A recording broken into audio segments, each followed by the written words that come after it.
Good morning. Welcome to Just for Today, a time of eclectic reading, sharing of perspectives, meditation, and prayer. I'm Reverend Rafe Ellis, Senior Minister and Spiritual Leader of the newly joined Centers for Spiritual Living of Columbia and Greater Baltimore. Today is September 26th, and that's my elderly dog in the background coughing.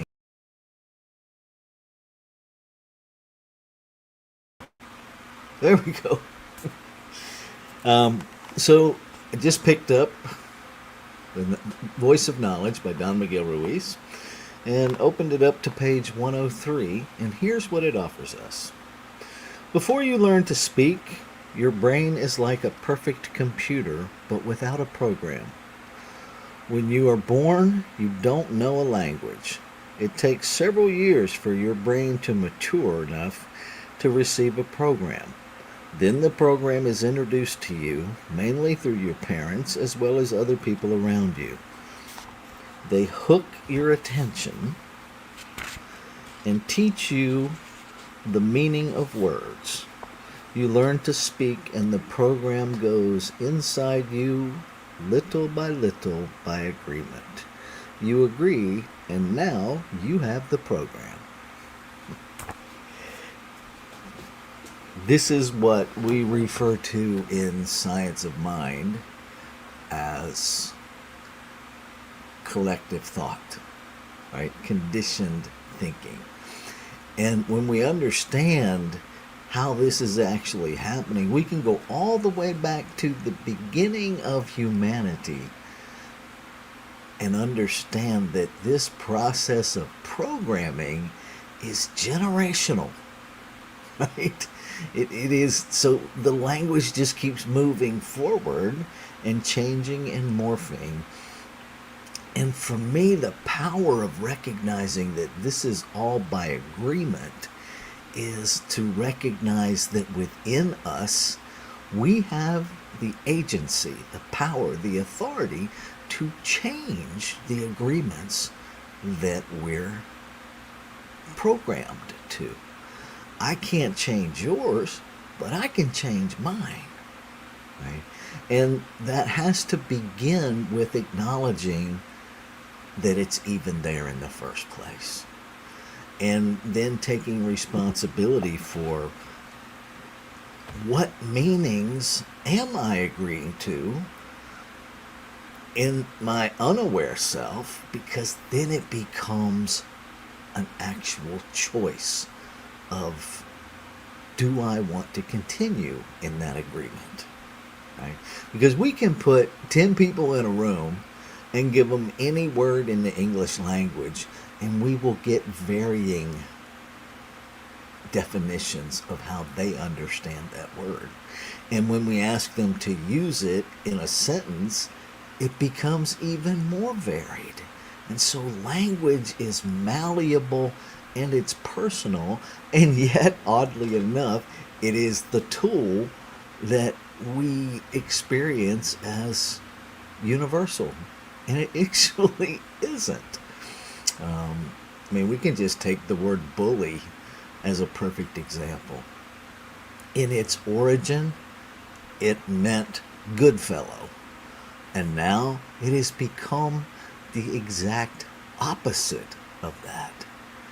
And so when we recognize how this programming works, we're empowered to actually, reference back to the Four Agreements by Don Miguel Ruiz, to be impeccable with our word. But that impeccability begins with ownership of how we're understanding them in the first place, and then coming to terms with, is that really accurate for me? And if it's not, we change. And sometimes what I have found is that being impeccable with my word requires me to actually use more words, to slow down, to check in with whoever I'm communicating with, that tell me what you understood that I just said. And sometimes it's a matter of actually preempting that by saying, and when I use this word, what I mean is this.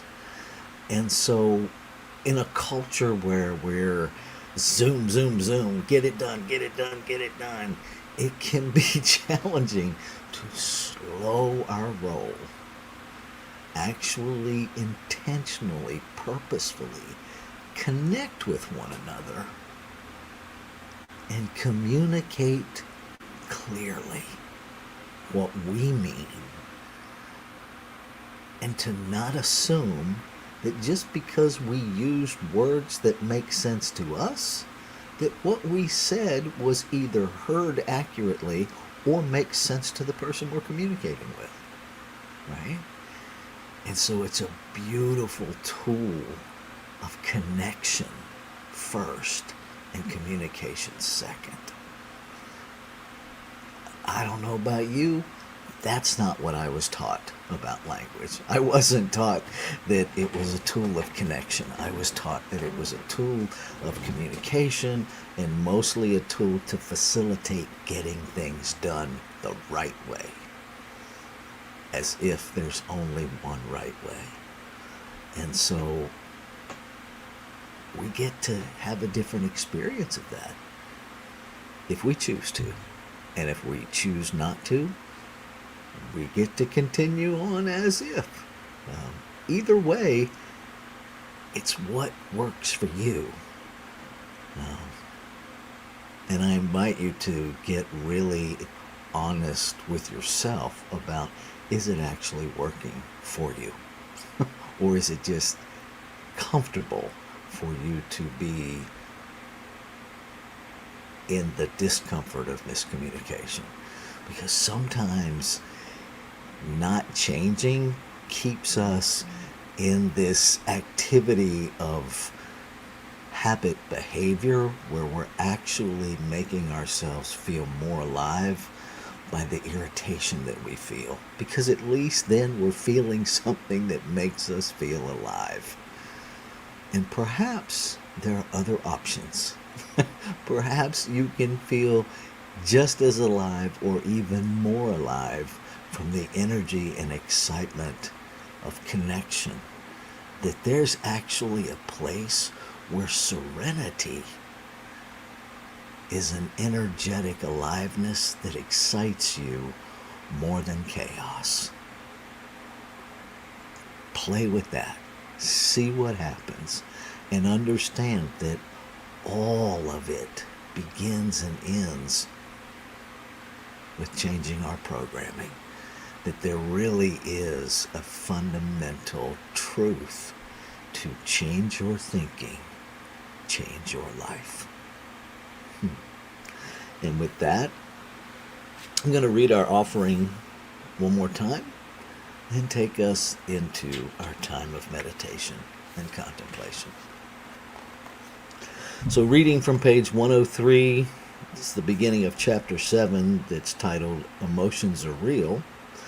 The voice of knowledge is not real. Before you learn to speak, your brain is like a perfect computer, but without a program. When you are born, you don't know a language. It takes several years for your brain to mature enough to receive a program. Then the program is introduced to you, mainly through your parents, as well as other people around you. They hook your attention and teach you the meaning of words.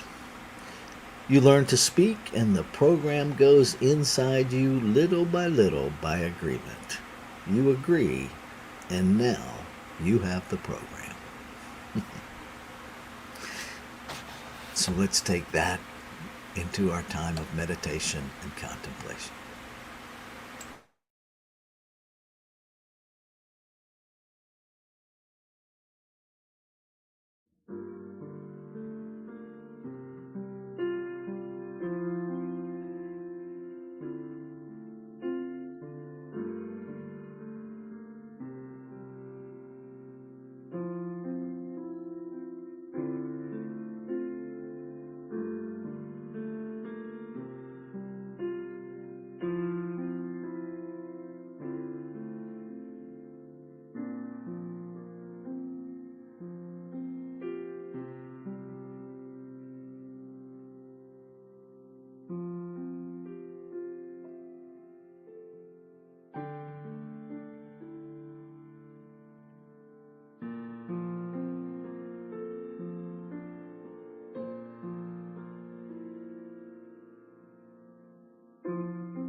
And so what a joy it is to remember,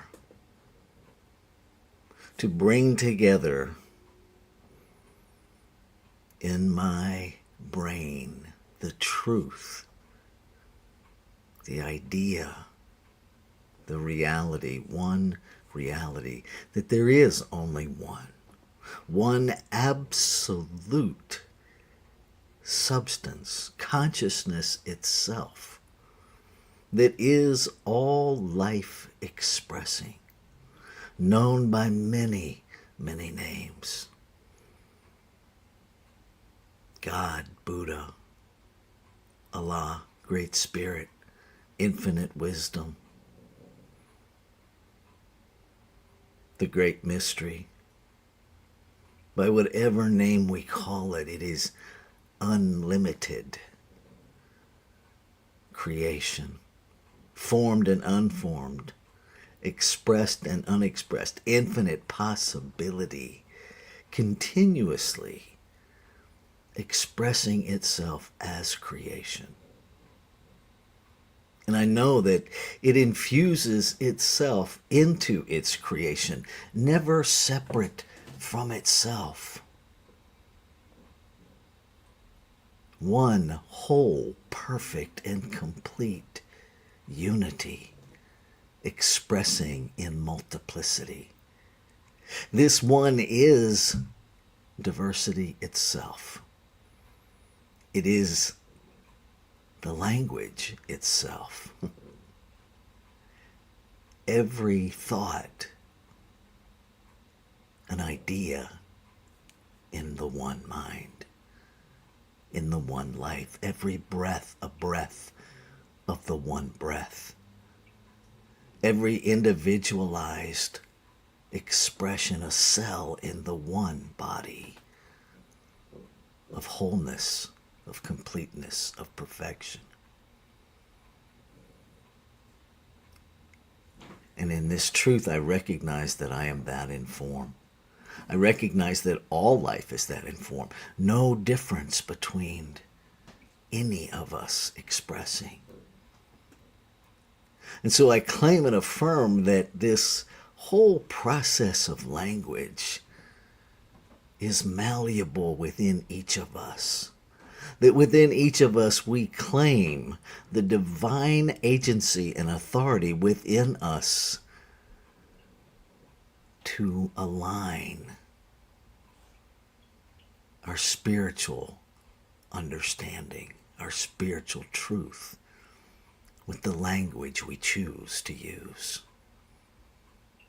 That we engage first at the level of connection, then at the level of clarity, allowing that to unfold as the manifestation of doing.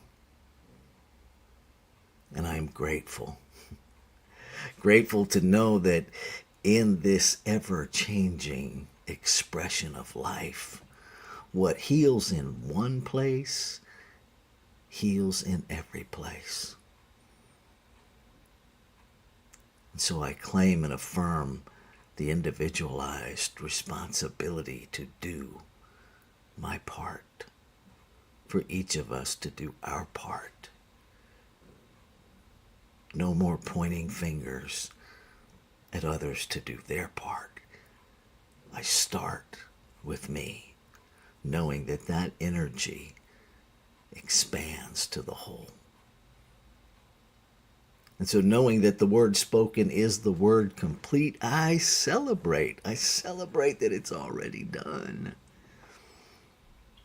And I release anything within me, consciously or unconsciously, that would impede the full manifestation of the word spoken. I let it be. I let it go. And so it is.